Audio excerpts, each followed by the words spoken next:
To begin, open the TikTok app on your phone. Then tap the Inbox tab from the bottom menu.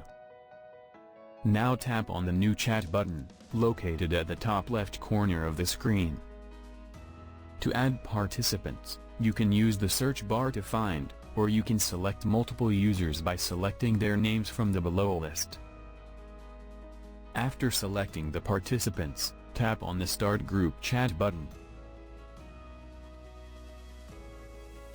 Your group has been created.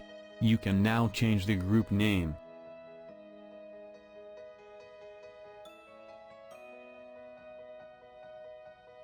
Add more members.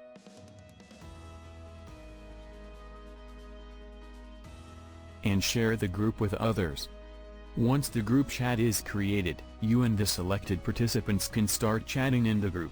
You can send messages, share videos, photos, and GIFs, as well as react to messages using emojis. You can mention a specific person in a particular message.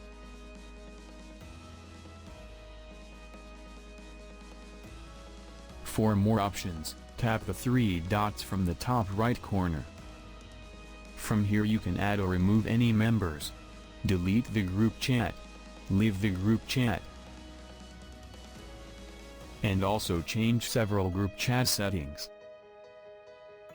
So these are all the details you need to know about creating a group chat on TikTok.